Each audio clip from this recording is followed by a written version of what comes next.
வாரத்துக்கு ஒரு நாளாவது ஒரு 2 மக்கு சுடு தண்ணியில் 1 ஸ்பூன் திரிபலா சூரணம் போட்டு நல்லா கொதிக்க வச்சு ஒரு குடிநீர் மாதிரி எடுத்துக்கோங்க. ஒரு பேசினில் அந்த தண்ணியை ஊற்றிட்டு பொறுக்கிற சூடு வந்த பிறகு உங்கள் பாதத்தை அட்லீஸ்ட் ஒரு 20 மினிட்ஸ் அதில் வச்சுருந்தீங்க அப்படின்னு சொன்னால் அந்த பாதத்தில் இருக்கக்கூடிய அழுக்குகள்லாம் அது மூலமாக வெளியேறிடும். ஏன்னா திரிபலா சூரணத்தில் வைட்டமின் சி சத்து இருக்குது.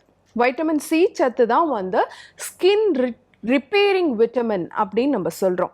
அப்போ தோலை வந்து சீர்படுத்தக்கூடிய தன்மை வந்து திரிபலா சூரணத்துக்கு இருக்குது. ஸோ நீங்கள் அதை பாதத்தில் டிப் பண்ணி வச்சுருக்கும் பொழுது அதில் இருக்க அழுக்கெல்லாம் நல்லா வெளியேறிடும். அதுக்கப்புறம் ஒரு சாஃப்டான கிளாத் வச்சு பாதத்தை நல்லா தொடச்சிட்டு வைட்டமின் இ சத்து நிறைந்த பாதாம் ஆயிலை வந்து நீங்கள் காலில் அப்ளை பண்ணலாம்.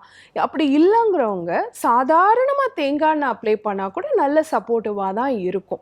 ரொம்ப வெடிப்பு இருக்குது அப்படிங்கிறவங்க அடர்த்தி அதிகமான எண்ணெயை யூஸ் பண்ணலாம். உதாரணத்துக்கு விளக்கெண்ணெய் யூஸ் பண்ணலாம். விளக்கெண்ணெயோடு கொஞ்சமாக மஞ்சள் கலந்து யூஸ் பண்ணும் பொழுது இந்த வெடிப்பு வந்து நல்லா குறையிறதுக்கு வாய்ப்பு இருக்குது.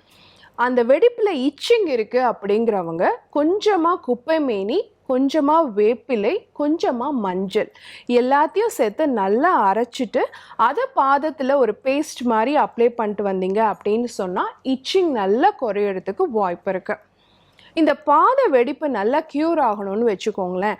நமக்கு வந்து டேனின்கிற சத்துப்பொருள் இருக்கக்கூடிய கடுக்காய் பொடி, மாசிக்காய் பொடி அதெல்லாம் எடுத்து அது கூட வந்து கொஞ்சமாக நீங்கள் வந்து தேங்காய் எண்ணெயை மிக்ஸ் பண்ணி பாதத்தில் அப்ளை பண்ணிட்டு வந்தீங்க அப்படின்னு சொன்னால் கண்டிப்பாக படிப்படியாக அது குணமாகறதுக்கு வாய்ப்பு இருக்குது.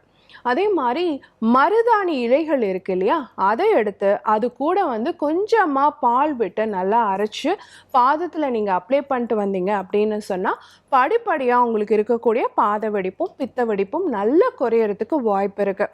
கூடவே ஒரு நாளைக்கு குறைஞ்சபட்சம் 3 லிட்டர்ஸ் அது நீங்கள் தண்ணி குடிக்கணும்.